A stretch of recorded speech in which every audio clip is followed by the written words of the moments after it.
Say Drake. Oh, Oh, what's going on, everybody?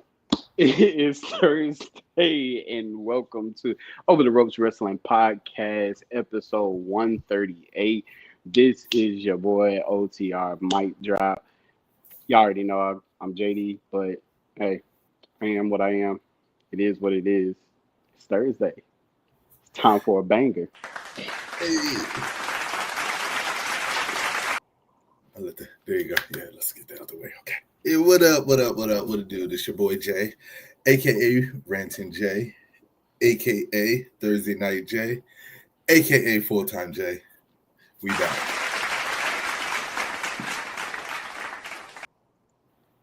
Hey, what's going on, everybody? This is your man Trey, aka OTR Trey, aka Thursday Night Trey, and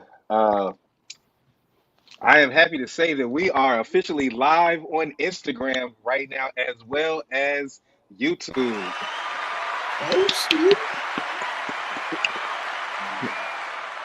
We gonna get it popping. So, yeah, man, check us out on either one.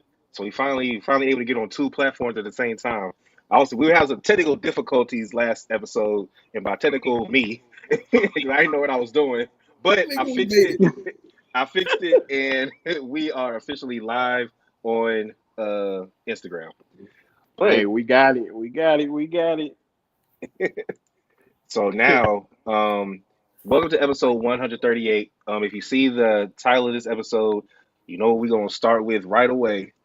Jey Uso has made his decision. Yeet. So what Bring y'all? it. What? Oh, before we do that, uh, what did y'all think about Jay's entrance and how he got the crowd? He did his entrance three times. Man, All listen, right. Jay, it's a wrap, man. Jay is over. Like, not even just over. He's like all the way over. Okay. Mm-hmm. There's no stopping him. And the crazy part about it is that you could tell when shit is planned, and you could tell when shit is just going off of, crowd reaction and the atmosphere and everything like that. Yeah. That wasn't planned, but you Mm-mm. got to go with the flow whenever the crowd calls for it, and it just goes to show. It honestly it reminds me of Kofi Mania, and it Mm-hmm. reminds me of the Yes movement when Daniel Bryan was taking on the Authority, and he was getting his title shot. So he's on that level right now. Yeah. And I saw the touch in what you saying, Jay. Like I saw like a lot of reporters and podcasters, especially on Bubba Ray and Mark Henry's podcast. Busted open. Like, yeah, Busted Open. There we go. Shout out to Busted Open. Like I've been watching them like heavily recently. But they were saying like Jay's unscriptedness with his promos makes it so much better and so much authentic. We're not giving it nothing ever just seems, recorded or rehearsed when it comes to him. They're pretty much giving Jay free reign. I seen like a backstage clip on how he was telling the cameras to follow him and stuff like that. Man, when you talk about like the trust that they have given this man, and it's not like a pedigree, like just a plant. He's not a plant. He was born in the industry, but he's not a plant where they had to create him into something that they wanted him to be. He's authentically him. He's authentically natural. I think that like this variation that we're getting of main event Jey Uso is probably like one of the best title chases that we've ever like seen happen in a long time. And when he gets it, I feel like this is gonna be like one of the most ecstatic title runs since Kofi Mania and the Yes Movement. Like to what you said, Jay. Yeah. Okay. Yeah, I it's crazy how over this dude is. Like I really can't believe he literally listened to the crowd, looked at the camera and said, like, run it Yeah. one more time. And I was like, okay. But I actually, going based off what y'all said, I actually got a subscriber question that fits perfectly into this. And this is actually from one of our regular contributors to the comment section, Zandal, and he says, not including Cody, when was the last time you saw the crowd respond to a face as good as Jay? I'm saying like Hogan like level where you could play his music over and over and the crowd still pops. Honestly, Kofi didn't even have that level over. Honestly, the only person I could think of that was anywhere near close to what Jey Uso just did, I'm gonna have to go with Daniel Bryan. And the only reason I go with Daniel Bryan is because I remember the takeover, the Raw takeover, and him and the Yes movement, and like just how they sat there in the ring. Even though yes, it was scripted, we all know that part was scripted, but at the same time, you're talking about the atmosphere, you're talking about the energy, you're talking about all that stuff. This might have been. I don't know if it was better because the way that whole thing played out to me is kind of unmatched. But I can put this, at a top number 2 to be the closest. When it gets to a point that even when you try to do your promo, you can't do your promo because the crowd's so lit right now. Yeah. That's when you know, like, all right, we've hit the ceiling with this. Like, there's no going back. Don't change it. Like, we're at where we're at. Because even when Daniel Bryan, during his movement and stuff, the yes movement, like the constant yes to everything that he said, and it was just like, it's just one of the moments that you just take in. For them, they just take in. It's just like, yo, like this shit's surreal, and it's like, hey, let's go with it. That's when everything just started to be real freestyle. So, yeah, when Jay wins his title, will it be better than the Yes movement? Yes. Yeah, and the only reason why I say that is because, like, when I say you have to compare it to the Yes movement, right? You have moments where the whole stadium is throwing their hands up, screaming yes, right? To the point where you can't hear nothing that Daniel was saying, nothing that anybody else was saying. I mean, you couldn't even hear his music. Yeah, that's what I'm saying. So now you're getting into the YEET movement, and you got fans throwing their hands up, up and down, screaming YEET to the point where you can't hear nothing. Like, there hasn't really been anything outside of them two that has you got loud pops with people that cheer for people that have come back and they've cheered for their favorite person, and I mean, Seth Rollins is another close and maybe third with everybody singing his song when he comes out, and even Cody Rhodes too. He gets his pop whenever his music hits. But I'm talking about the consistency. How long it goes on. There's nobody other than Daniel Bryan in history. Like, there's nobody I can think of in the history.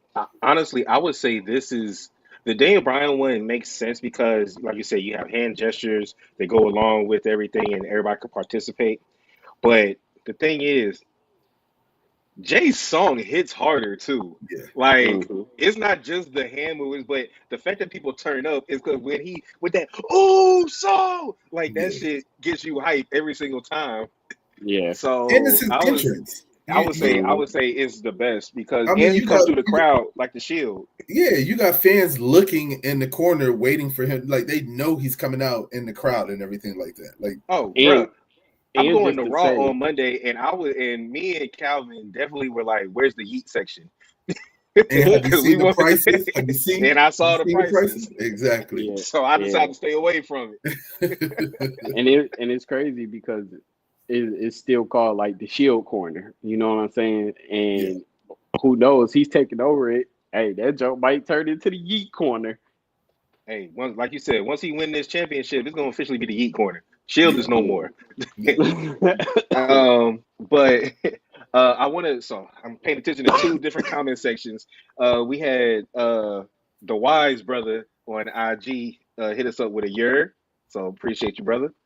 You know what I'm saying? We used to got get used to this. I'm bouncing from chat to chat. but so let's talk about it. So Jay is doing his entrance, still hasn't made a decision yet. How How did y'all feel about when he went to see Cody on Friday? I mean, it was one of those things. It was a filler. It had to happen, right? Same thing with Charlotte. I mean, they even had her go to NXT, which I'm trying to figure out why they even had her go to NXT to find somebody to put Julia over. Yeah, pretty much to find somebody to motivate her, whatever. Okay, but I mean, don't get me wrong. He had to go to SmackDown. He had to do the face-to-face with Cody. I mean, it's part of the process, but we all know that he was taking Gunther. Just one, I mean, he, especially since he had just lost to him on Saturday Night Main Event. So, I mean, you got to make it suspenseful some way, you know? Yeah, I agree. And what you got, Jay? I'm JD.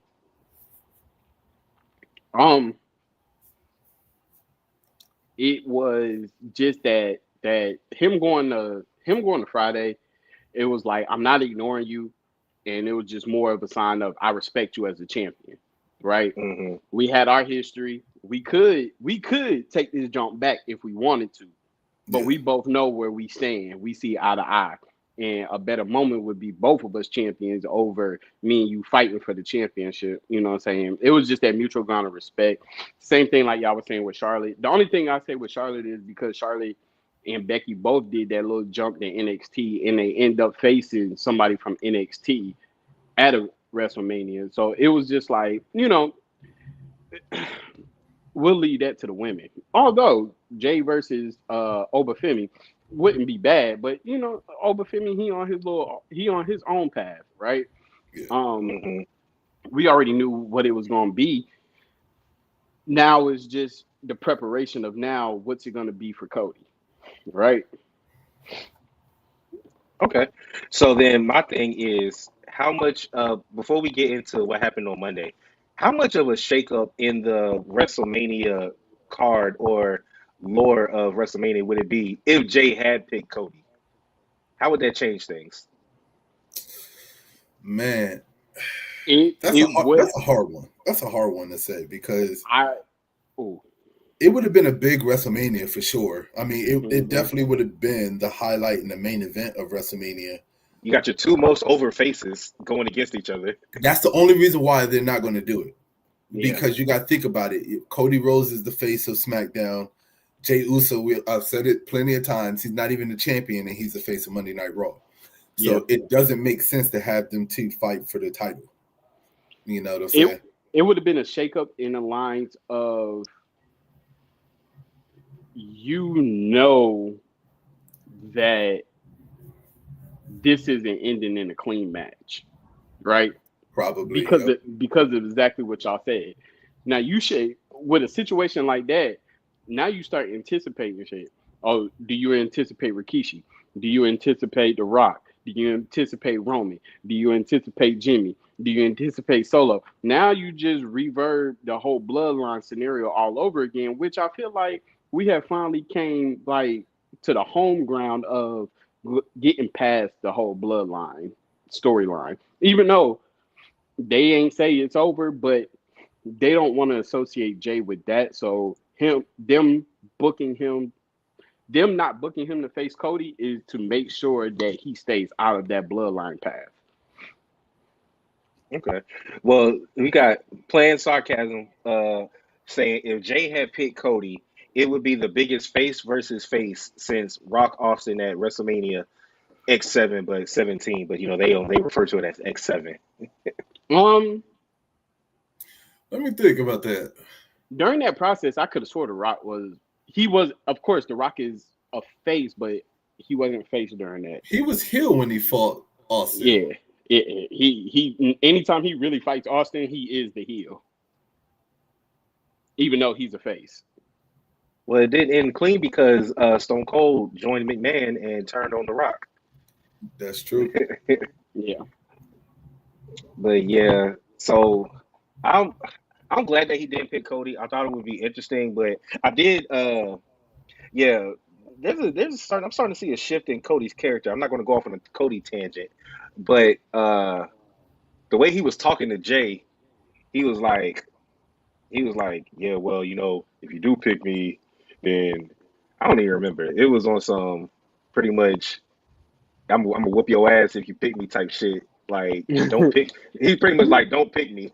You want Cody to go heel so bad. It's so crazy, man. I do, and it's going to happen. It is going to happen. I'm not denying that it's not going to happen, but I mean, goodness gracious, man, let the man be. I can't. He's been being for the last 3 years. I need him to be something else. Oh my God. I was cool with him being the goody two shoes, kissing babies and all that when he was going against Roman. It's a new day, my brother. You think so? You think they're going to turn him heel against John Cena, or do you think there's going to be face versus face with Cena? I want Cena to turn heel. You know that. Cena's not turning heel. Okay.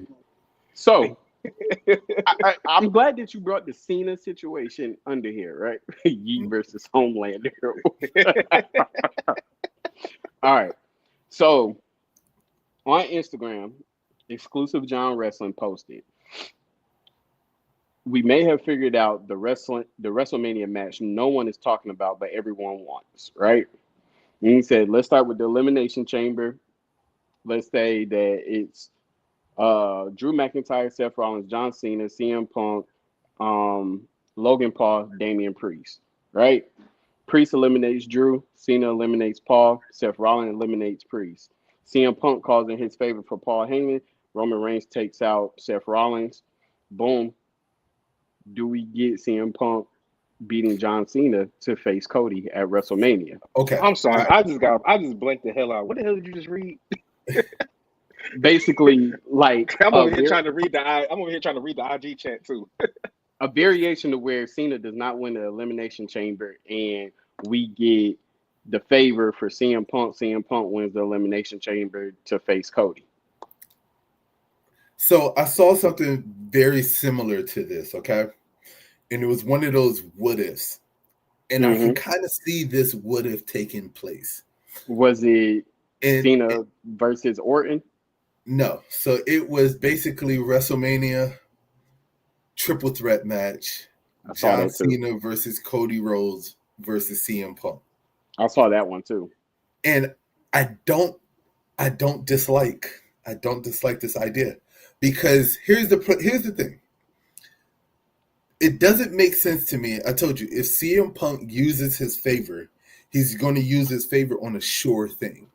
He's not going to use his favor on a scenario that is what if, right? The only sure thing I can think of for him to call in his favor would be for him to get into the match after he loses at Elimination Chamber. Right. And this way they turn it into a triple threat match. Him using the favor at Elimination Chamber doesn't make sense since he's already in the Elimination Chamber match. I figured he would use his favor to get into the Elimination Chamber match because he lost the qualifying match or something like that. The only way is that you have to really know that Paul Heyman has. I mean, and he believes, and we believe as fans, that Paul Heyman has that power to get anybody in any kind of circumstance, any kind of match, especially a championship match. I just think that, to me, I think that John Cena pins CM Punk in the Elimination Chamber to win it. And then I think that CM Punk then calls in his favor to Heyman. And somehow, I don't know how, I'm trying to think of a scenario, which way they work it, the storyline. But whatever way, I could see them adding CM Punk to WrestleMania. I mean, honestly, face versus face is cool. Don't get me wrong. But face versus face versus face at WrestleMania? Somebody turning heel. That's even better. That's even better. I just said, when's the last time we had a WrestleMania triple threat match for the title? It's been a minute. We haven't had one in a while. For a title. And I know as much as they want to, they were advertising last year as the biggest WrestleMania in history, but with the way that this is going right now, this will by far probably be one of the biggest star-struck WrestleManias that they've had in a while, especially with John Cena participating in it. So, and this is the thing. With it being in Vegas, man, you got to put all bets in, all hands in to make this one of the best. Got to. Yeah. And And if WWE wants to win its bread, like, because you're gonna have so many people betting on this jump, right? That's how they win their bread. You throw them a curveball, an obstacle that they cannot see. A match like that, you don't see a clear winner. No. And the problem is that one, it's time, right?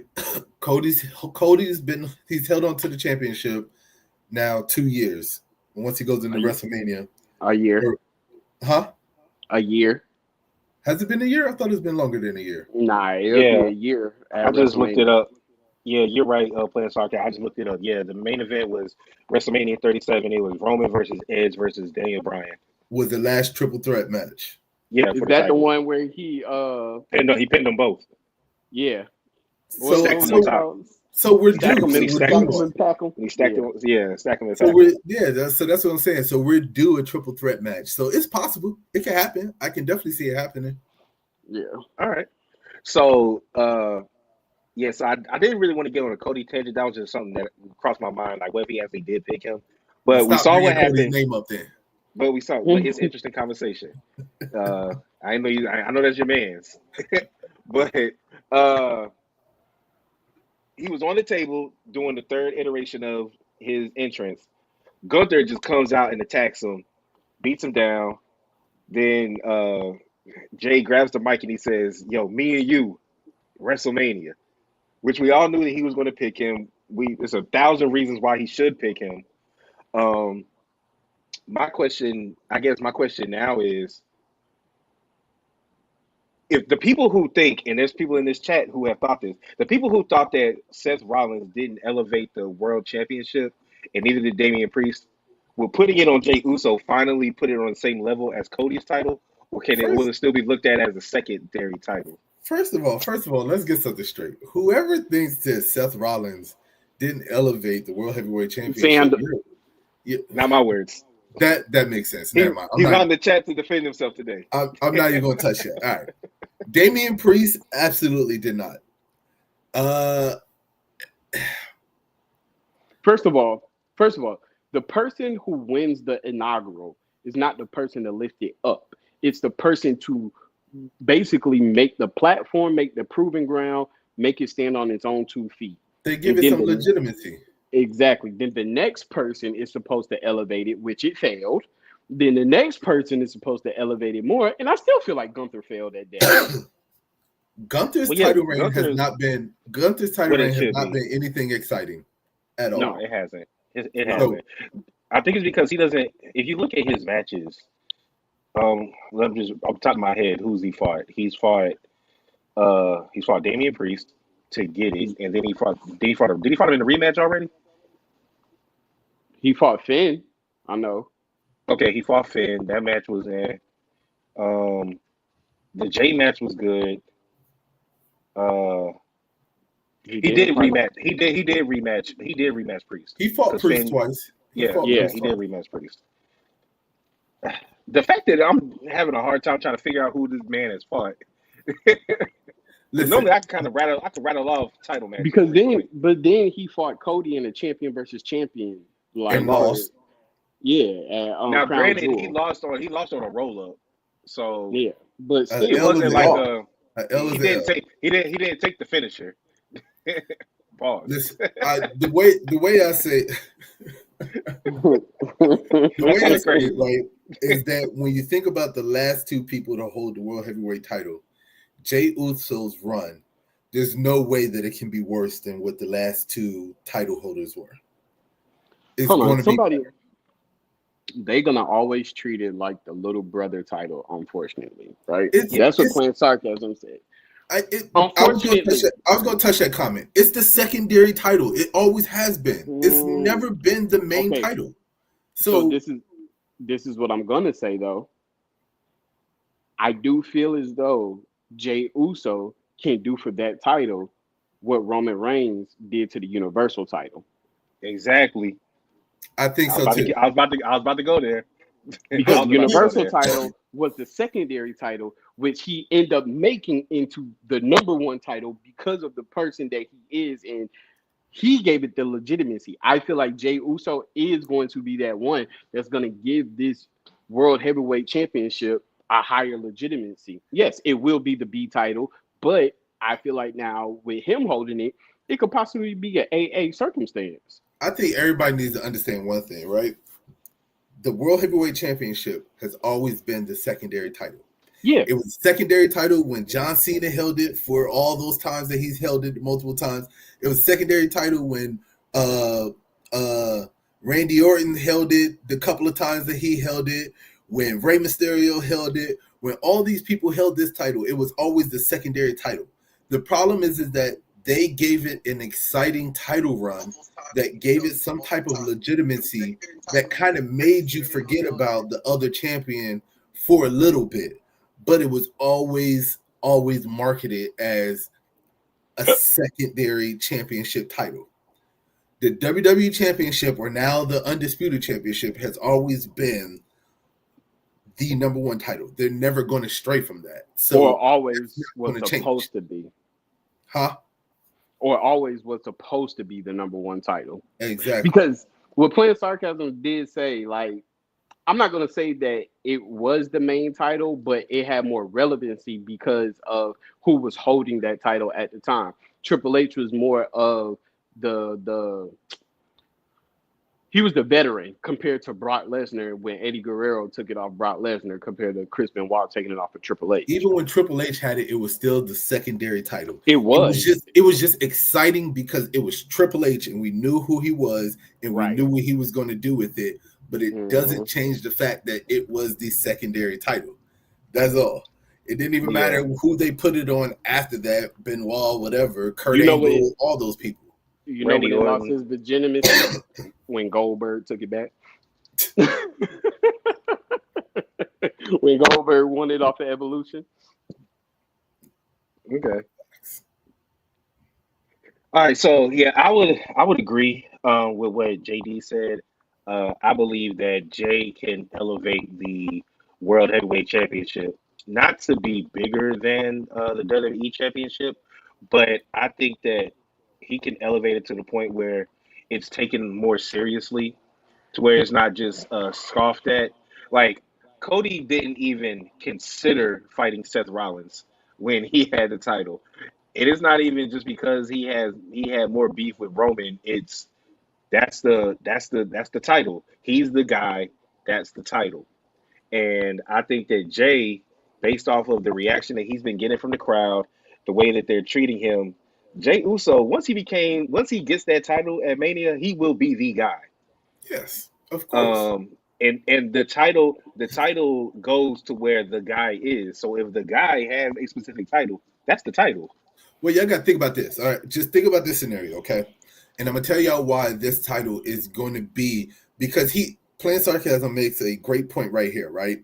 WWE treated it like it was the main title because the World Heavyweight title did main event back to back manias. Yeah. I want y'all to understand that John Cena is going to win number 17 with the Universal Championship or the WWE Championship, whatever. Okay. John Cena is not going to be on the show every single day with that title. All right. So you have to think about it. They have to put a title on somebody that is exciting and is going to keep it relevant, because that's the title that we're going to see defended on all these pay-per-views. And they've already stated that the World Heavyweight Championship is the fighting championship, right? It's the championship where it's going to be defended at damn near every premium live event that they have. So once John Cena gets his hands on the WWE Championship, we're going to see him at a show here, there. He might defend it at one or two pay-per-views in between SummerSlam, but that's it. So all eyes is going to be on the World Heavyweight Championship. And who do you want those eyes to be on, Gunther or Jey Uso? Jey Uso. Gunther doesn't even get a reaction anymore when he comes out. Exactly. And this is, I know a lot of people that I've already said, you could put anybody against each other, right? But I always just look at who can go in the ring, right?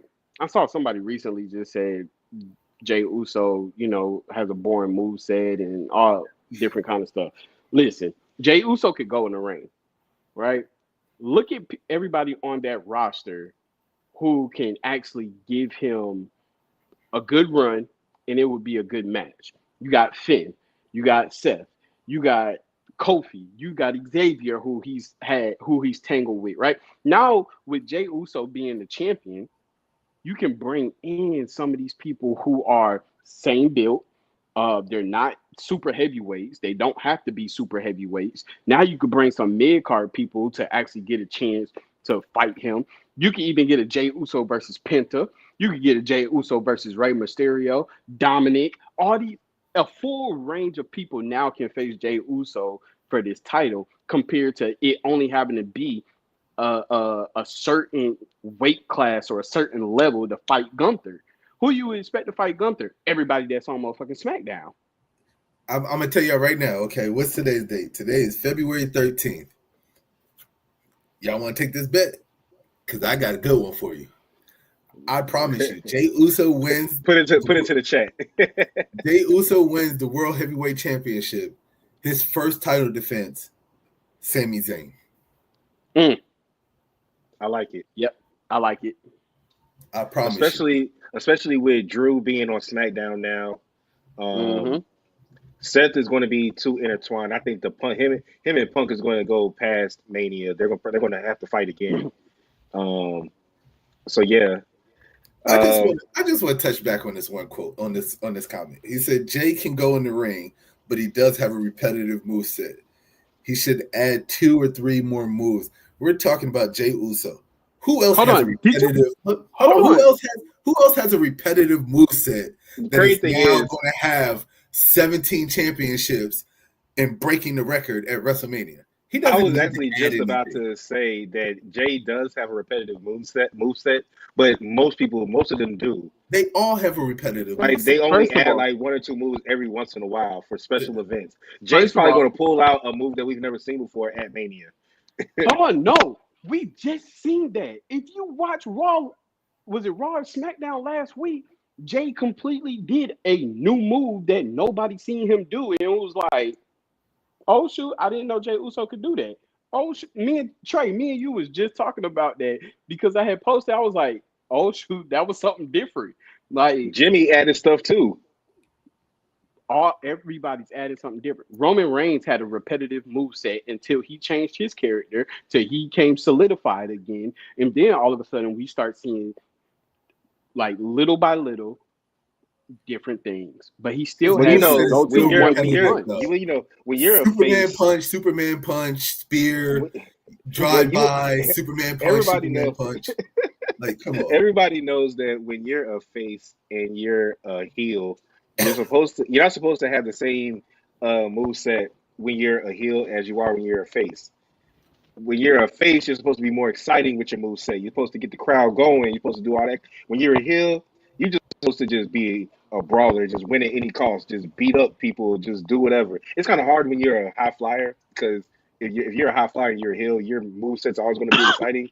But as far as somebody like Roman, he has to change his moveset now because he's a de facto face. So he does need to get a little bit more exciting than his repetitive bully on the block type of moveset that he had when he was running things. He went from using the guillotine choke to now he's back to doing the Superman punch and spear more consistently, because the guillotine was his finisher when he was on his massive heel run. Now he's back to the face moveset. Same thing. Sammy, he was doing stuff different when he was a heel. Now guess what he's doing? He's back to his face moveset. I'm pretty sure, like, you just see how everything changes. I think Jey Uso will be fine. All right, he will be fine. Let's let him get the title. Let's let him get at least one defense before we start breaking him down already. Okay, all right. So playing sarcasm, I'm almost convinced that you would prefer a boring as nobody with a good moveset to win than basically somebody who could possibly save a company before anything else happens with his boringness, who has a repetitive moveset to win. No, hey, Did y'all I think never that said Gun- that. I never did y'all said think that. that Gunther would be fine? I said Who? that first of all, he was one of the most protected superstars in WWE. All he was known for is a massive heel run with the UK title. I knew from the very first time that he came up that he was going to be boring. I He had said a after. boring IC Hold I title on. like run. Gunther. Because I like Gunther. I was never on the Gunther train. And I said after Gunther won the championship that I hope he drops it in a month or two. Because I already knew how this was going to go with Gunther. Like I seen it. Gunther's most exciting thing was carrying the Intercontinental Championship as long as he did. And once he dropped that, Gunther, he wasn't even exciting for that. It was just basically the record. That's all it was. Like his best match, in my opinion, was the first one with Sheamus, and they tried to do it again, and it didn't work. So Sheamus and Drew. I like his matches with Gable. Yeah, that one was good. Like that's what I'm saying. Like I've always been a Gunther guy. Like I like Gunther. But I think that the reason why his IC title reign was better is not just because of the record, but because we actually remember the matches that he had. Like he put on classic matches with that IC title reign. The triple threat with Sheamus and Drew. Then he had the one-on-one matches with Sheamus. Then the matches with Gable. Then the matches with Sammy before Sammy took it off of him. So that's why. That's what I say. JJ, see, you got me calling you your real name. You're talking like a person who has never been to a live show when I know you've been to live shows. All of it is exciting when you're there.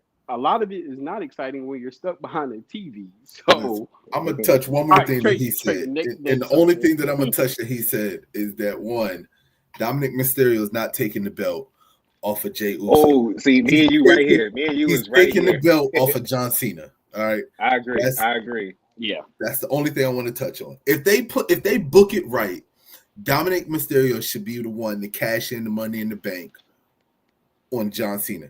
And I've said this. I know you can go back to one of our previous, because I said this a long time ago, that I believe I was more convinced that Jey Uso was going to win Money in the Bank until he won the Royal Rumble. But even before, I was saying that it would be crazy if Dominic Mysterio won Money in the Bank and then he cashed it in on John Cena. So I'm still going with that. Vandal, what's up, sir? Yeah, I told you that they foreshadowed something when Triple H doesn't do anything on accident. The fact that the first thing Dominic did when he got into the Rumble was frog splash John Cena, that means something. Now, what it means, we don't know yet, but Triple H don't really do anything by accident. There's a reason why Dom came out where he came out at number 26, and there's a reason why he hit a move on the person he hit a move on the very first thing he did when he got into the Rumble. I will say that. My only thing is just the only thing that just blows my mind is I don't know if they're going to rush him up into cashing in the Money in the Bank, and he's never held a mid-card title. They could on the main roster on the main roster. They could. North American. I mean, yeah, he held the North American. So I mean, I guess you could say he did. I think what they want to do is, first off, he has to have a. We haven't seen Dom have a one-on-one feud since his father. They on Monday night he will be going against AJ Styles. Yeah. Hopefully he doesn't get squashed in that, like they've been doing with him and Priest. But that's a whole nother thing, the whole Priest thing. And then it's pretty much leading to the breakup of Judgment Day is happening, and the feud is going to be Dom and Finn. So I think they want to see how he does in those one-on-one feuds first, and then after that, I think they'll feel comfortable. Well, you got to think about it, right? If you're going to book Dom with Finn in a let's just say a long-term feud, not long-term, but a couple of months, maybe a couple of pay-per-views, so long-term feud. It could be a Mania feud. Who's the closest on the roster that's similar in style to what Finn is? AJ Styles. So it makes sense. It makes sense for the match and everything like that. This is a pre-up to make sure that Dom can actually go with Finn. And I feel like that there's a lot of matches that they gotta fill in WrestleMania. You got to think it's 2 nights. I feel like Dom versus Finn will be at WrestleMania. I think so too. Yeah. This is why I'm so hyped for Monday, because we got Dom versus AJ, and then we got Finn versus Seth. Yeah. Now, Finn said that he will not be coming out to help Dominic in any way in his match against AJ. Yep. And I could definitely see Dom being on some trolling shit and come out there, act like he about to help Finn, and Seth beats him. Because they're having an Elimination Chamber qualifier match. Yep. So that actually leads me into the next topic. See, I'm starting to get better at these segues. How do we feel that the Elimination Chamber booking has been shaken out so far? We can talk about the men's and the women's, but we talk about the men right now. So right now in the chamber we have John Cena, we have CM Punk, we have who else is in there? Drew McIntyre, because he won that triple threat, and Logan Paul. And Logan Paul because he beat. Okay, I'm gonna talk. We have to talk about this. Logan Paul in there, but I brought this up a couple episodes ago, and CM Punk touched on it on his promo. John Cena just being awarded a spot in the Elimination Chamber without having to qualify, and CM Punk brought it up too. So, and that's why John Cena's winning it because he was awarded the spot. Yep. But so, how do we feel? Who do we think is going to end up being the last member of Elimination Chamber, or last 2 members? 2, right? Well, we got 4 already, right? We got a qualifying match that's happening tomorrow, which is Jacob Fatu versus Braun Strowman versus Damian Priest. Everybody thinks that it's going to be Damian Priest that wins. I think it's going to be Jacob. I kind of feel the same way, but I feel like that the Braun Strowman and Jacob Fatu type, their little beef that they got right now is going to cause Damian Priest to capitalize on it. That is true. Okay, yeah, and Priest already eliminated Drew at Royal Rumble, so that would make sense for them to go head to head in an Elimination Chamber. But I can also see Drew coming out and interfering in that match too, to kind of, since Priest was the one who eliminated him, so now he takes away his Elimination Chamber match. Yeah, I'm trying to just think if they want a monster to go rampage in Elimination Chamber. I think that they need to put at least one powerhouse in the chamber, and I think that's going to be Jacob, to give it that unpredictable feeling. Yeah. So I mean, I think I'm still going with Jacob over Priest. I think it's a good way for them to kind of book this feud between Priest and Drew McIntyre. If Drew McIntyre interferes in this triple threat match, costing Priest the match, and then somehow, some way, maybe Priest gets back at him at Elimination Chamber. I don't know. Well, let's not forget, on Priest's first night on SmackDown, who confronted him? Jacob Fatu. That is true. So Priest got a little beef with him. He got a beef with a lot of people. Yeah. And honestly, I could see Damian Priest being in it only because I'll be damned if you had him squashing the Judgment Day the way he was squashing them on Monday Night Raw, just to put him on SmackDown and not try to keep him at least somewhat around the World Championship scene. Got Gunther running around like he's scared, about to shit himself every time when Priest is around. You can't just do that and then just have him not be doing anything. Triple H, hell no. You better not. Damian Priest better win this damn match tomorrow. I mean, I get what you're saying. I don't know. It's up in the air. To me, it's between Fatu and Priest, honestly. Yeah, because, you know what I'm saying, I rocks with Braun Strowman, but I think it's low-key, it's over for him pretty much. As far as, like, main titles and all of that is, he had that one run with the Universal, but that was it. They gave him his title run, so at least he had it. Yeah, exactly. So, all right, so y'all are picking Jacob, and I'm gonna pick Priest. No, I'm picking. You're picking Priest. Okay. Yeah. Jay is picking Jacob. I'll go with Jacob, but it could be either or. I don't know. So then the last spot will then be from Monday, Finn versus Seth. I was picking Seth regardless. Yeah. He has to be in it. Yeah. Yeah. It doesn't even make sense for Finn to be in it. Oh yeah, him and It, Priest. That Priest shit is done. yeah. Yeah. So okay, now let's get to the women. I saw something today. I saw something today. Was definitely here. Oh, so what is it? Yeah, damn. You know that's playing in your head, Jay. Hey, what am I gonna get my title match? Damn, man, Here, damn. I could just hear Vince like, here, take it down. We're in the Thunderdome anyway. So Is it gonna make me money? Damn. Is it gonna make me money? So I saw this on X. So after Elimination Chamber, because right now Io's not scheduled to be in it. Rhea said that she will give Io a match for the championship the Monday night after Elimination Chamber. But this person said,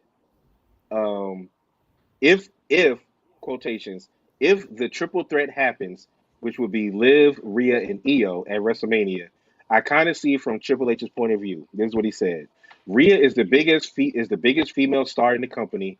Liv had a great year, has been promoting WrestleMania all of last year, the one coming up, and then Io has gotten over with the fans and will make the match so much better because we've already seen Rhea versus Liv 1,000 times.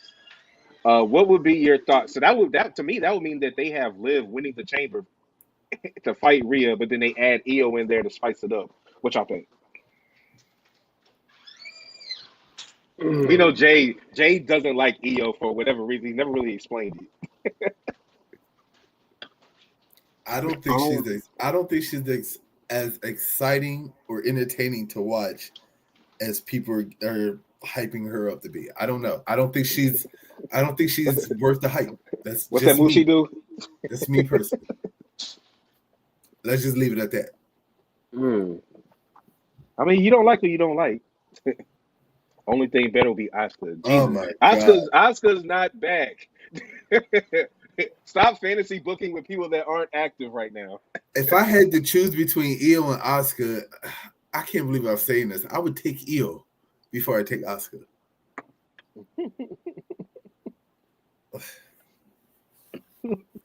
I'd rather see Tozawa fight than watch. Oh my goodness. All right. JD, what are your thoughts on this potential triple threat if it were to happen? I think that this will be the WrestleMania that we get more triple threat matches than we expected. I think so. And when just how you look at the roster setting, we don't have a Becky at this one time. We don't have a Jade. You know what I'm saying? Like, we don't have a lot of heavy hitters, so I feel like, and that's mainly for the women. So I feel like that you kind of have to stack it that way for it to work, because you got to put in a circumstance. Like, it makes logical sense when you put Rhea against somebody one-on-one. She should win, right? But you got to throw odds her way to give it some kind of chance that she could not win this. For the men, I feel like that is now, damn, it's too stacked to the point that, yeah, we got to feel, let's make this jump bulky. You know what I'm saying? I mean, it will work. There's only one thing about all of this scenario that just, the only reason why it doesn't sit well for me and I'm not really on board with it is because we're missing one key factor. And that key factor is Alexa Bliss. I was just about to say who's in the match right now. And the thing about it is that, one, they didn't bring her back just for nothing. No, she didn't win the Royal Rumble But Alexa Bliss is back, and Alexa Bliss is getting traction. Yeah. But she's also on SmackDown. Okay. So then she gonna jump in the match with Charlotte and Tiffany? No, I'm just saying if she wins Elimination Chamber, then she's now on Raw. But she's not going to be on Raw because I still think she's going to be with the Wyatt Six, and they on SmackDown. Yeah, I understand that, but hell, they don't have no direction for the Wyatt Six right now. So that's because they hurt. If they got people that's hurt. If they want Alexa Bliss, which I don't think that they want her to win at this point right now, but yeah, but if I'm going based upon what Jay's saying, and they want to give her more traction, let's just say they pull a trump card and have her win. Guess what? Her ass is on goddamn Raw now. Yeah, but y'all keep forgetting one factor and another factor. Well, she would have to beat Rhea. They have swapped titles on shows all the time. True.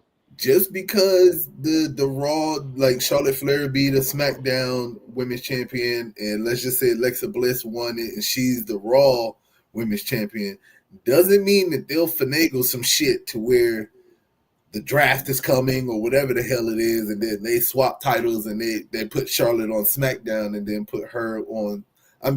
Charlotte on Raw and then her on SmackDown. Do you think they would do that though? Yes, absolutely. Well, they'll have to move the men's too. No, they won't. Yes, they will. They're not gonna have a WWE championship and a World Heavyweight Championship on one show and then vice versa. Because they ain't gonna do that. It don't make sense. They ain't gonna do that. They kind of already hinted towards that. That's why the tag titles are named after the main titles. I know what you mean, but I'm just saying they've done some crazy shit before. This is that was when the crazy man was running it. So this is who's currently in the women's elimination chamber: Alexa Bliss, as we just spoke about, Liv Morgan, Bianca Belair, and Bayley. So I know Bayley's not winning it. Mm-hmm. The thing about Bianca, and as much as I would like Bianca to win, is just that right now she's still in this tag team titles with Naomi, and then they still have the whole Jade thing hanging over our heads. So it doesn't make sense as of right now to put her back in that singles picture. Even though everybody wants to see Rhea versus Bianca at WrestleMania. I want to see Rhea versus Bianca at WrestleMania. Yeah. I mean, I just don't see it happening right now, not with this.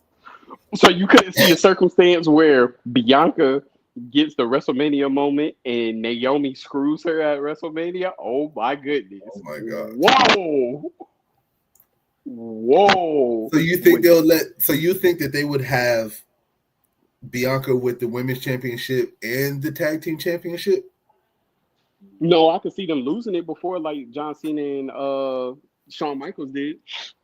Well, speaking about that, because this is why the triple threat with Liv and them, I see it, but I don't, because I don't think that Liv is winning the chamber, because she keeps talking about how Dom got her and Raquel. They're number one contenders for the tag titles right now. So, and that's why I don't think she's winning it either.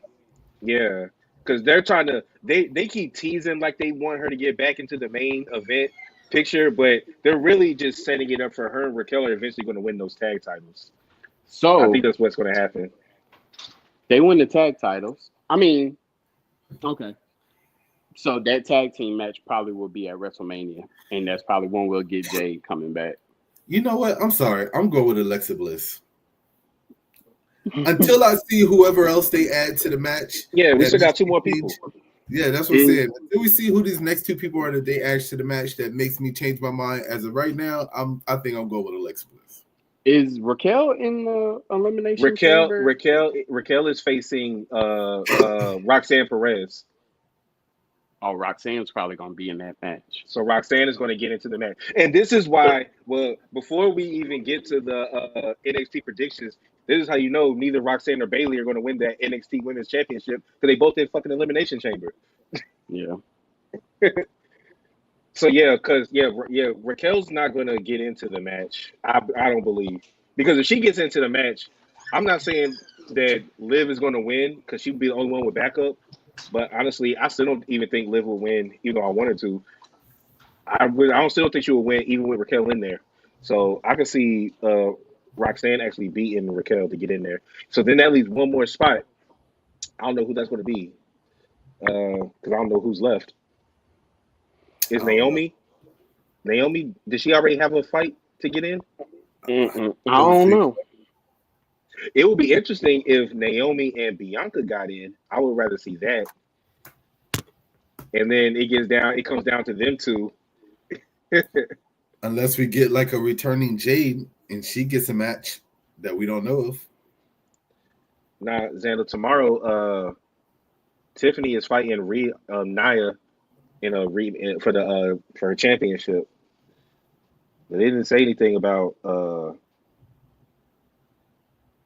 Well, actually, I guess somebody does have to be in it because the event's on Saturday. Naomi versus Chelsea. You're right. I was thinking Chelsea. Okay, Naomi's going to get in there. So Bianca and Naomi are going to get in there. Yep, it's happening. It's happening. Ooh. Naomi and Bianca are getting in there. My So apologies, who's Xander. turning You're on right. who? Who's turning on who? Bianca. They teased Bianca in the Rumble when the way she grabbed Jordan Grace when Naomi and Jordan Grace were hugging. So they teased it. Now Okay. I've been on this here podcast saying that I believe that Bianca is the one that set up the Jade Okay, attack. but I'm gonna tell you something. Something that they also have teased though is that Naomi is more gold hungry than Bianca is. True. Naomi is more gold hungry because she couldn't win the main title, so she settled for the tag title and did whatever she had to do to get the tag title. Now, gold, big time gold, presents itself again. I feel like Listen, that she'll stab her in the back before Bianca would. I've I think also been Jordan Grace. saying I for think Jordan Grace is on. I think Jordan Grace is on Raw. I've Yeah, also been correct. saying for a while that yeah, I wouldn't mind a Bianca Hill turn. Right, we haven't got one. I would like to see it, but I'm not gonna lie. I think I would prefer Naomi turning heel, off of Bianca way more than Bianca turning heel off of Naomi. Yeah, I'd take that all day, every day. yeah, me too. So Yeah. All right. Solo returned on Friday. What y'all think about it? I've seen something about that too. I just need to figure out, like, okay, are we done with the whole bloodline storyline? Like, they just Well, need No, to. okay. Bloodline 2.0 aren't calling themselves Bloodline 2.0 anymore. I know, but I'm just saying, like, we need to figure out, like, where does this storyline go from here? Okay, That at so this point, that's not going to make it stale. You get what Well, I'm saying? he attacked Cody. So Yeah. Well, they've been trying to push Solo to the main event for a minute now. He's already had a title match. You know what I'm saying? He's going to get another one down the line sooner or later. So, I think where we go from here is we have to see whether because even though Solo walked out on Tamatanga and Jacob when he came back, they never disrespected him publicly. They never yeah. said we done with Solo. He turned his back on us. They never did none of that. So now it's as the comment right here. Will we see Jacob turn on Solo finally, or Tamatanga and Jacob turn on Solo and Yeah, have but him be a man on the island on his own, and then he has to go back to Roman? here's the thing, though. So if he turns on them, then who's taking over? Now we get Jacob. Jacob. Jacob. another tribal chief head of the table situation where we get somebody else that's trying to take over and be top dog or whatever it is. I don't think it would be that because they're not going to be the bloodline anymore. The reason why the reason why Solo's infatuation with being a tribal chief was so prevalent is because he was in the bloodline and he was told that he would be the next tribal chief. It's But true. Solo this is ain't the told that thing. to Solo ain't told that to Nah, nobody. yeah, but it doesn't matter. It's because they also stated that it's a family thing, right? Any member of that Anawai or Fatu family can fight for the reins of being called tribal chief. Jacob Fatu never got that. Jacob Fatu, technically, him acknowledging Jey Uso last Friday as big cuz and saying that if anybody gonna take the title, it definitely ain't gonna be your ass. That right there shows, oh, it's still some family beef. Yeah. So from what I heard is that we supposed to get the big quiche coming in here. Finally. I'm about to say finally. Finally. Yeah. We finally supposed to get the big quiche in here. And instead of him supporting his son, he gonna support his nephew. Listen, I don't care. Whatever they do with the bloodline or whatever this tag team is, I don't even care about that shit anymore. All I want to see is Jey Uso win the championship, and then I want to see Jimmy Uso at WrestleMania With win that US. the United States Championship. This way we can get the Monday Night Raw with both of them with a singles title coming out would be insane. It would be freaking crazy. Jay, on Instagram just now, What Culture Wrestling just posted some in WWE would prefer CM Punk face Cody Rhodes and John Cena at WrestleMania 41, not with Roman Reigns and Seth Rollins. Yeah, because I told you here's the thing with Roman Reigns. Roman Reigns needs to fight Seth Rollins by himself. The triple threat match doesn't make sense unless there's a title on the line. Yeah. That's the reason. That's the only reason why I said, like, when I saw the reports and they were talking about this possibly being a triple threat match, to me it just doesn't make sense. Why? For what reason? What does the winner get? Bragging rights that I beat them to? Like, it doesn't really make sense. Whereas a triple threat match, throwing John Cena, Cody, and CM Punk, you're essentially killing two birds with one stone, right? CM Punk gets his WrestleMania main event that he's always been wanting. We get John Cena winning number 17. And then I'm pretty sure John Cena somewhere down the road is going to give CM Punk a one-on-one match. It's going to happen where they're going to face off one-on-one again. But the Roman and the Seth situation, that needs to be handled one-on-one, not as a triple threat. Mm-hmm. Because I guarantee you, people keep saying, I've seen several reports where they say that this shit can't happen. This shit absolutely can happen because they've done it with DX. So they'll do it with the Shield. We're going to get a Shield reunion between Seth Rollins and Roman Reigns. It's going to happen. And you can't do it without Dean Ambrose. You absolutely can. We did the whole DX shit for years with just Triple H and Shawn Michaels. So it can definitely happen. At some point, we're going to get a Shield reunion, but those two have to fight one-on-one first and resolve their issues. So there's a possibility that I'm looking at Zando saying his group would be a Dirty Style Samoan group. I'm looking at this thing where it got Tama Tonga Dad and Rikishi with Jacob Fatu. So there's history between them two. So Haku, yeah. So with Haku, if Haku, stepped in with Rikishi as supporting their sons, that'd be a little legit. They could actually bring the Samoan dynasty actually into WWE because they've been on the independent circuit. Yeah. What's next? I like that name of a group a whole lot better than Bloodline 2.0. I would be on board with the Samoan dynasty and then have them, tag team champions and stuff like that.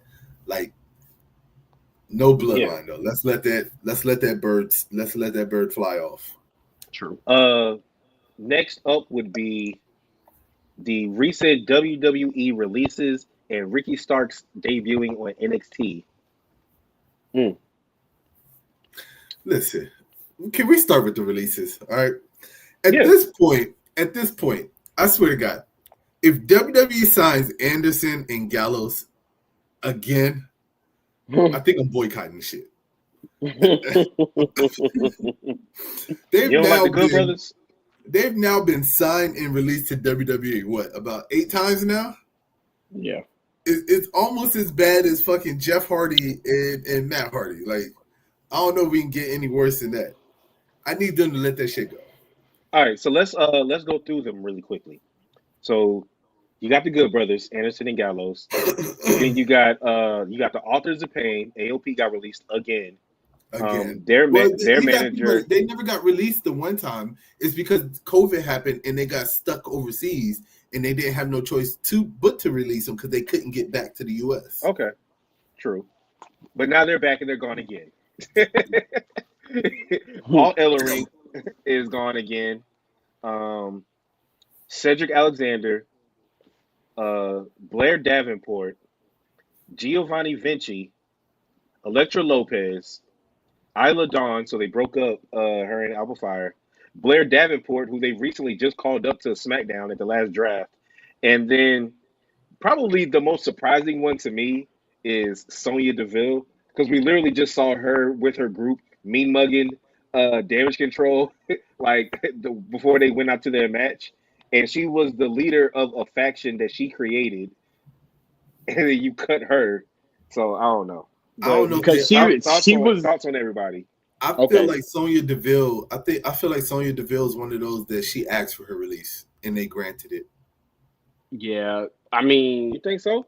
That release doesn't make sense. It does. She was the weak link of her group. I guess. Why would they do why would they just do an angle where they kick her out? How you create a faction and you the weakest link? You was the weak link in your first faction. You was the weak link in your tag team with Mandy Rose. You was the weak link as a general manager. Now you're a weak link in your faction. I mean, I feel like if she was the weak link, then they could have did a storyline to get her kicked out before they released her. Exactly. But the fact that she just had a match at Royal Rumble. Yeah, and all 3 of them were standing tall at one point. Exactly. For them to just turn around and just release her, I feel like that's something that she asked for. Yeah. And they was like, you know what?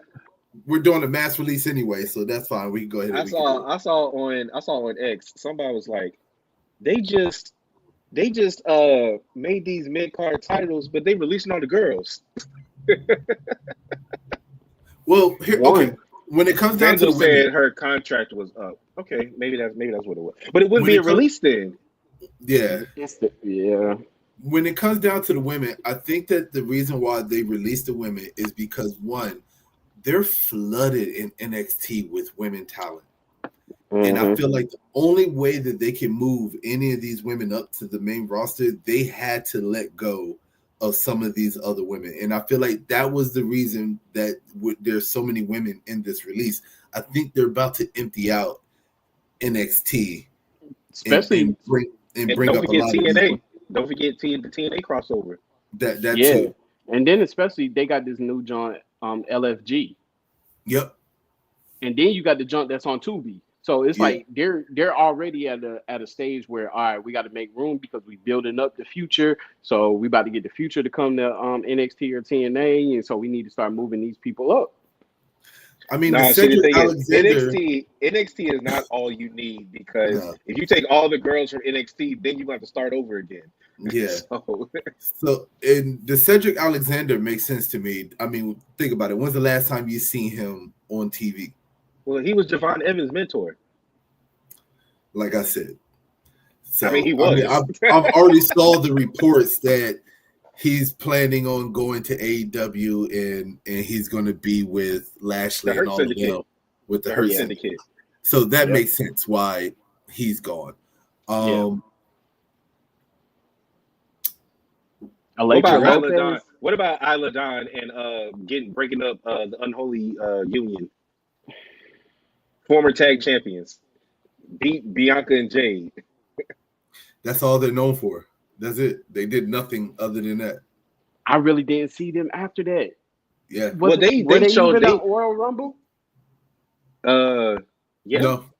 No. One of them was, weren't they? Mm-hmm. Well, I know they showed up on NXT a few times trying to get the titles back. They were in that tag division, but the tag division really isn't anything with the women.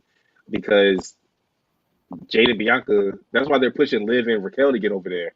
Because right Yeah. now, if it ain't the Meta Girls, then they ain't really got nobody to fight.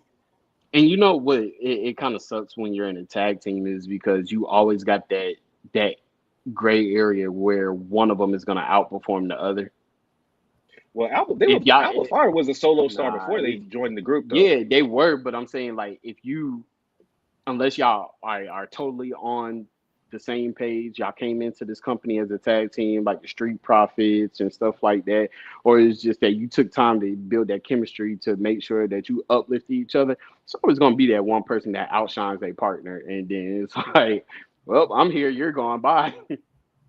Well, I'll still say to this day, one of their biggest mistakes they've ever did was unifying the NXT Women's Tag Team Championships with the WWE Women's Tag Team Championships. That's That true. was the dumbest move they have ever made.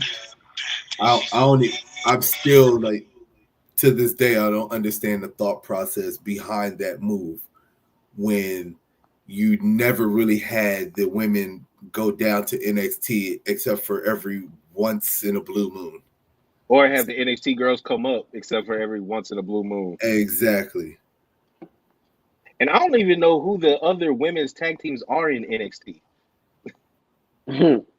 I just know Jakara and Lash. Mm-hmm. So For real. She's the Janetti. Wow. Okay. So Ricky Stark's debuting on NXT. What y'all think about that? So his contract is officially up with AEW. Like not AEW with Yeah. TNA. So he's not signed to TNA anymore, right? No, he wasn't Ricky never Starks, signed to he was TNA. never signed to TNA. He was with AEW. I mean AEW. I had it right the first time, and then I switched Yeah. it to Yeah. okay. So 36 hours removed from his contract, he showed up at NXT. That's right. Okay. All right. And so he's I getting, was like, it's so damn fast. Like how fast he showed up. and it's crazy. Like he's getting, like some people from AEW talking cash shit about it. One of the things was saying like if they never really mentioned his name when he came out, like commentary. So they're like, if they call him Ricky Starks, then AEW should sue. And I'm like, but I'm pretty sure He's how got the trademark to his name. I was about to say he definitely exactly must have the Tony trademark. Khan doesn't even trademark people's names like that. So he lets them go based upon what they want. If Adam Copeland was able to change his name to Cope, then They said he trademarked his name so that WWE couldn't make him like change it and stuff like that.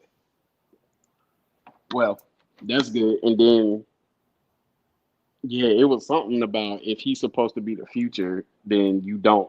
And he's supposed to be this future star. He shouldn't have went to NXT.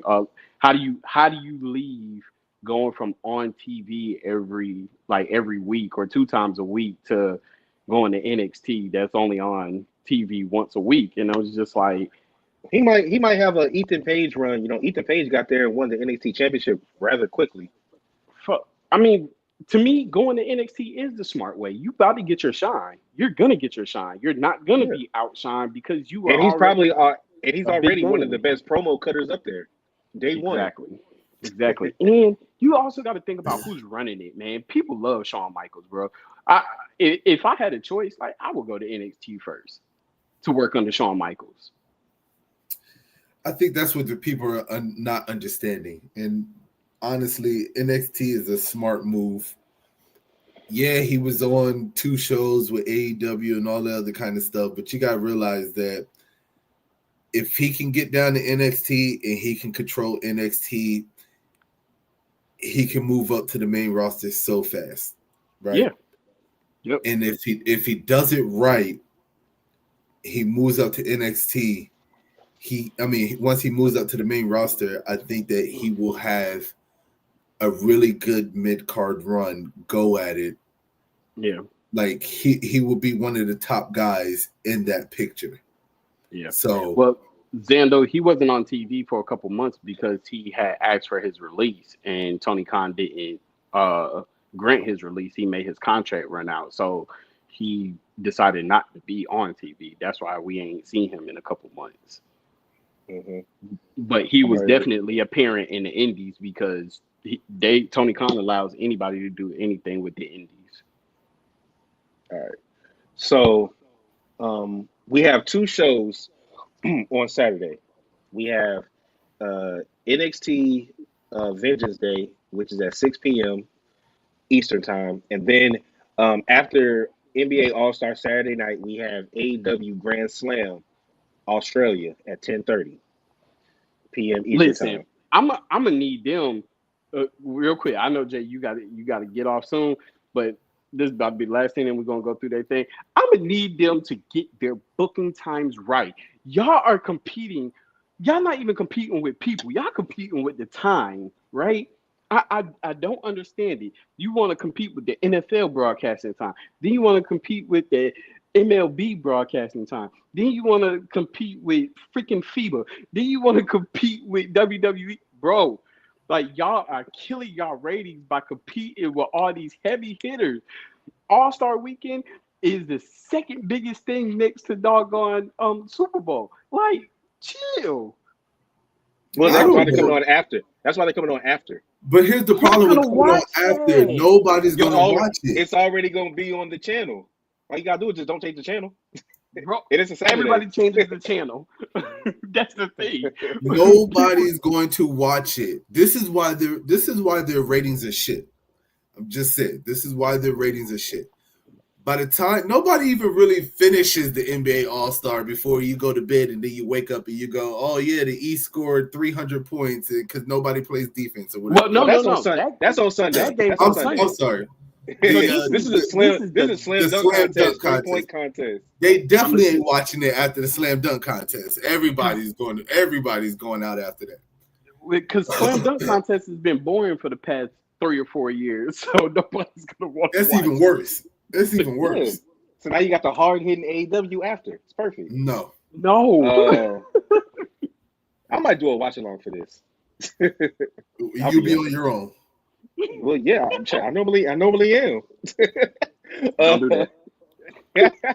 Listen, on the weekends I'm part-time, okay? Yeah, we know. So let's just run through the card real quick. This will be real quick. So we got Kanoshi, Takeshita, and Kyle Fletcher versus Will Ospreay and Kenny Omega. Who you got? I got Kenny. Okay. Kenny and Ospreay? Okay. Yeah. Yep. All right. Then we got in a Brisbane Brawl. I don't even know what the hell that means. I guess it's an Australian term. We have Claudio and Moxley versus Cope and Jay White. Say that one more time. Cope Claudio and Jay White and Moxley. versus Claudio teams. and Moxley. I think I'm gonna go with Claudio and Moxley on this one. I'm gonna go with Cope and Jay White. And then I'm gonna pick I'm going with y'all. I'm gonna go with Ospreay and Kenny. Then we have for the AEW Continental Championship, we have Buddy Matthews versus Kazuchika Okada. Oh, I'm going with Buddy. I'm going with Buddy. That'd be a good one. Yeah, I'm going with Buddy. That might be worth watching this time. Just for that. He's not under Malachi's shadow right now either. Yeah. Oh, that is true. Yeah. And Okada's had that title for a minute also. Yeah. Go, Buddy. Speaking of that, we still ain't get the Malachi Black debut yet. But we'll talk about that. People are saying that so Liv and Dom on Monday both said they need to recruit a new member. Mm-hmm. Yeah. And Finn said no new members. And then with the whole dark arts of the lucha and all that, and Chad Gable going on this quest to find it, Dom giving him the address, people are saying that new member could be Malachi Black. Mm-hmm. I think so. Or returning Aleister Black. So we'll just gotta stay tuned. He might not, because we won't see him until Gable's back, whenever That's that true. is. That's true. Mercedes Moné versus Harley Cameron for the TBS Championship. Mercedes. I don't see a reason for her to drop the title yet. Yeah. I like Harley Cameron a lot, but she's probably the most entertaining person on AEW right now. But I'm a roll with Mercedes too. Yeah, got to go with Miss AEW herself. And then we have our main event: Mariah May versus Timeless Tony Storm for the Women's AEW Championship. Mm. I want to say Tony, but I don't know if she's gonna win it this fast. I'm going with Tony. I got my faith in Tony. I'm putting all my faith in Tony. I think Mariah May is gonna win only because she's gonna have she's gonna have a trick up her sleeve or something, man. Okay. I think they're gonna end up running that back. All right. Yeah, I'm though, because Tony. I'm gonna go with Mariah. Woo! When she came out dressed like Mariah May. My God. Jay, I don't know if you saw it that night, 'cause I know you watch AEW. Listen, Jesus, Jesus, whatever you want to say. I don't miss the good stuff, okay? Boy, my goodness. And Mariah May already a baddie, so. But all right, so let's move on to AEW Vengeance Day. We have Ethan Page, NXT. NXT. You said AEW. Did I said AEW? Oh, NXT. Well, it might as well be AEW. Hell, all these damn ex-AEWs. So Ethan Page versus Javon Evans. Hold on. Oh my God. I'm bouncy. No, true. The Elite Milk match. Wow. Javon Evans. Okay, y'all too horny in this chat. Stop. Yeah. God.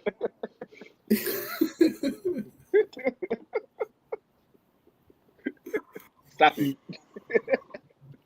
All right. You said Javon Evans. I'm going with Javon Evans too. I'm the same here. All right. Strap match. Trick Williams versus Eddie Thorpe. I'm tired of these damn strap matches, man. Like, come on. I'm tired of this shit. No Diddy. Tired of this shit. Same shit over and over and over. And God damn, I swear I tell you. Can we think of something new? So who you got? Fucking, hey, I guess I'll take Trick. Got no choice. That's right, true. Another strap match. So I'm at this point that I'm ready for Trick to lose so he can get moved up. But I'm picking Trick. He been losing. He still ain't moved up. Yeah, I'm just saying though. Like I need him. He done lost like his last 3 matches. Has it been clean? Well, one was a triple threat. Yeah, so that don't count. But yeah, because I don't know. I'm gonna go with Trick, but I wouldn't be surprised if Eddie Thorpe wins. I'm gonna go with Trick also. All right. Excuse me. NXT Tag Team Championship. Faxium versus Josh Briggs and Yoshiki Inamura. Mm-hmm. Faxium. You saw they teased them in the Hardys. Yeah. That's the reason why they're winning. It's because they didn't tease it. They foreshadowed it. It's going to be them and the Hardys. Mm-hmm. I told you the Hardys are going to get them NXT titles, man. They already was it X Division or just TNA Tag Team Champions? I don't know what it's called. Mm-hmm. Yeah, I'm gonna go with Faxium as well. Then we have Women's North American Championship: Fallon Henley versus Stephanie Vaquer. Being care. No, Vaquer. Oh, is it Vaquer? Yeah, whatever. I'm thinking her. Yeah, whoever. Fallon Henley. Oh. She's facing Fallon Henley. Oh, okay. Yeah. Nobody. Stephanie. Yeah. I'm going with the same thing. And then I think we are. Oh, I forgot. It's not a triple threat no more. NXT Women's Championship. It's a fatal 4-way now. Julia versus Bayley versus Roxanne Perez versus Cora Jade. Ooh. They threw Cora Jade in there. I'm picking. Ooh, shoot. How long has Julia held the title? Like a month? She about to say she just got it. Yeah, so Yeah, Julia's she's keeping winning. it. She's keeping Yeah. it. Yeah, she's keeping. Otherwise, she's keeping in any other circumstance, I would pick Cora Jade. Because isn't Cora Jade still trying? Did she already fight for it, the Knockouts Championship? I think so.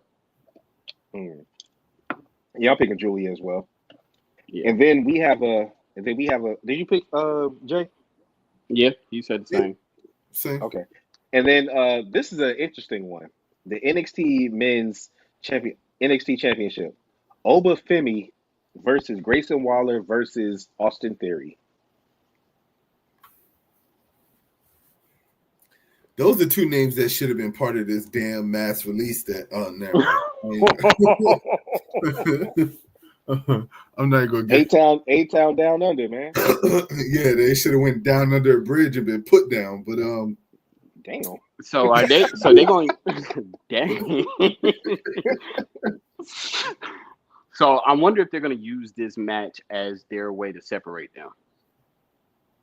I mean, did you see the way they was? Did you see the way they was talking to each other before the match became official? Yeah.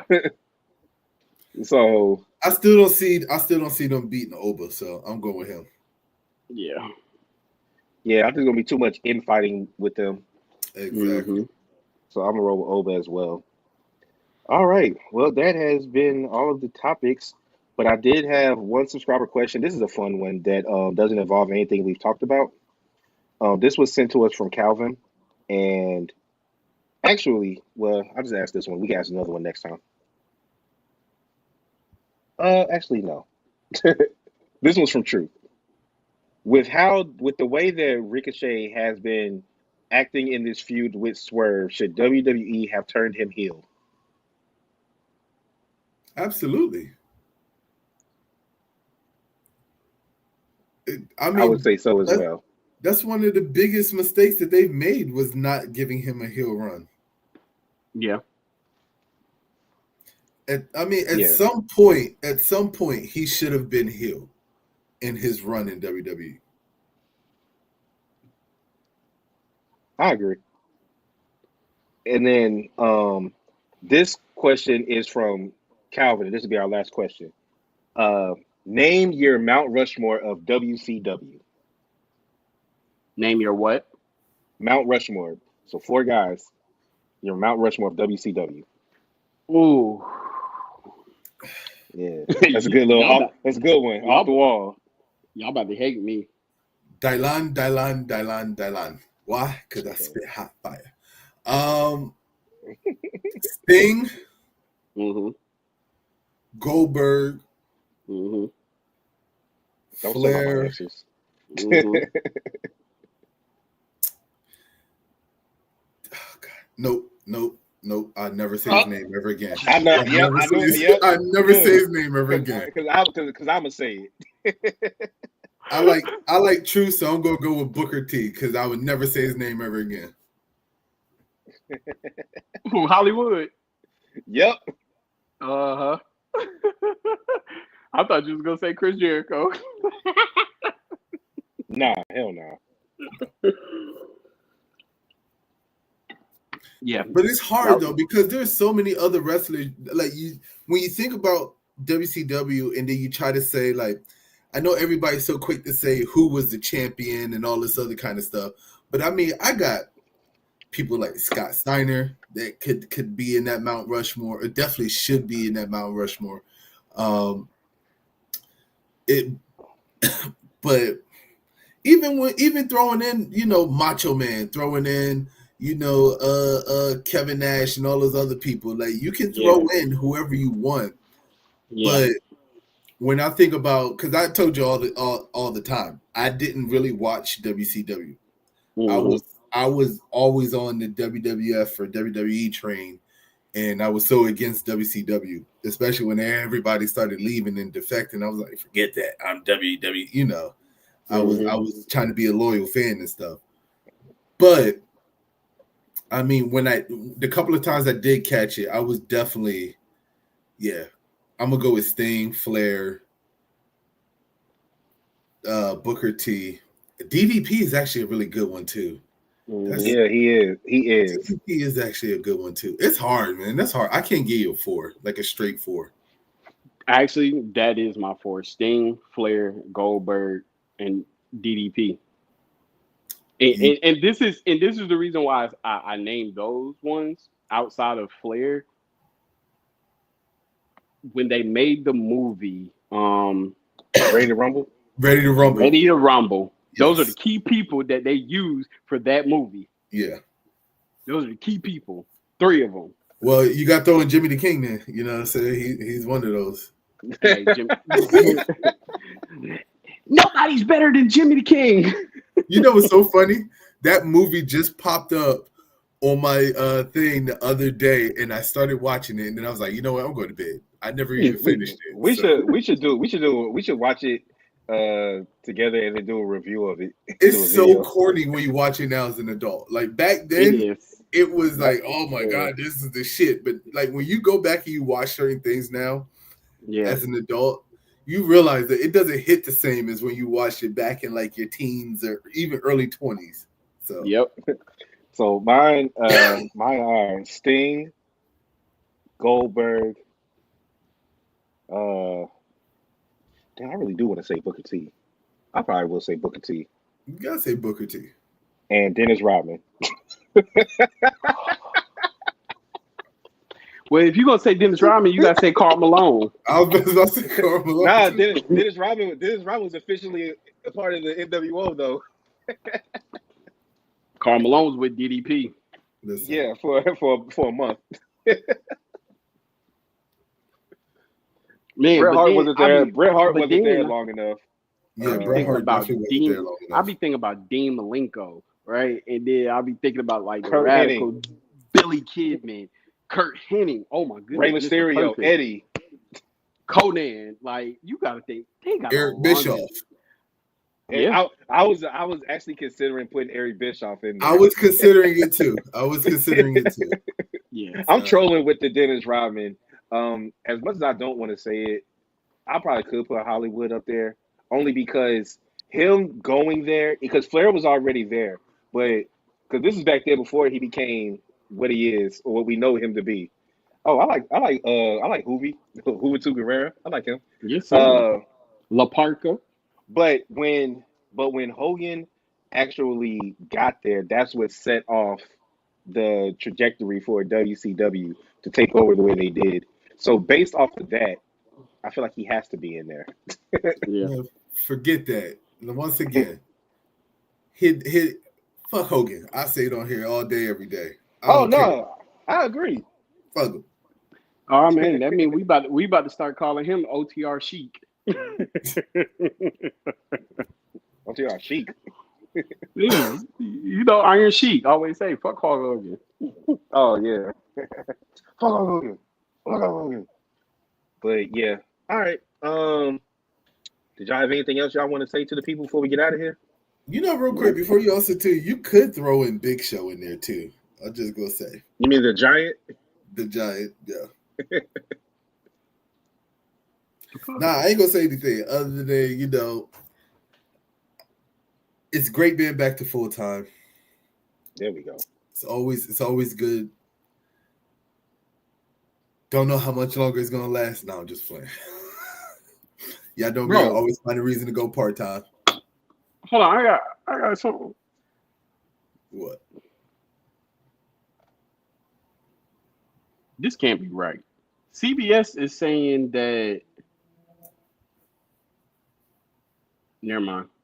I don't know. I don't even want to say it. No, you paused, so you stopped it, so now you gotta finish it. KO versus Sami Zayn, Tiffany Stratton versus Trish Stratus, and you talking about at the Chamber? Yeah, and Shinsuke versus Jey Uso for the U.S. title. I mean, it's possible. Those all sound legit. They sound legit. I For can see all Chamber? 3 of those matches. Yeah, but they're not gonna be in it. And then they saying Jacob versus Braun, so that might give us that Damian Priest nod for him being in the Chamber. If Jimmy Uso faces Shinsuke, he's not beating Shinsuke at the Chamber. That's the setup for Okay. So WrestleMania. this is predictions. Okay, I'm Okay, sorry. yeah, predictions. CBS did a Because prediction. I had to think about it because it's not 2 nights, so you're gonna have men and women's elimination, and then that would only leave room for about 3 regular matches. Yeah, It's only gonna be 2 or 3 regular matches. yeah. Yeah, I and don't think we're getting any title matches. I don't think we're getting any main title matches. Nah. No, Yeah, women's or men's. Yeah. no. Because Rhea It's only already gonna said be. Rhea and Io are already fighting the Monday after, and Tiffany's defending hers tomorrow. It's only gonna be mid cards, and we maybe will get a tag team match. Yeah. Has hold on, Chelsea's defended her U.S. title already, right? No, Mm-hmm. yeah, she has, but Lyra hasn't. Lyra hasn't Mm-mm. defended her No. IC title. No. Okay. Yeah. And she just lost her qualifier for the Chamber to Bailey. Yep. Okay. All right, y'all. Well, this has Peace, been y'all. episode 138. This is your boy Trey, aka Treyway, aka OTR Trey. This your boy Jay. Oh shit! I just closed my phone hard as hell too. Damn. This your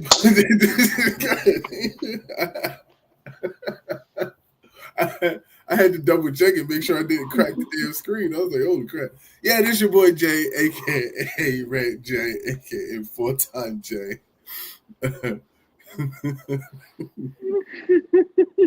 Hey, Finn. What you doing? Yes, sir. Premonition. Hey, this is JD, aka OTR Mike Drive, aka the Premonition Boy. You already know what it is. Not Oracle. I'm a premonitioner. Hey, we'll see y'all next week. Tune in. Tune in to Friday Night SmackDown tomorrow. Okay? Let's see what's gonna pop off.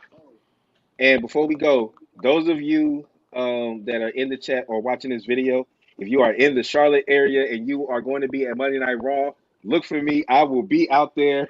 We can chop it up. Y'all want to talk about anything? It don't matter. Look for me. I'm gonna have an OTR sweatshirt on, so you ain't gonna be able to miss it. So holler at me if you see me out there. All right, y'all. Peace. Peace.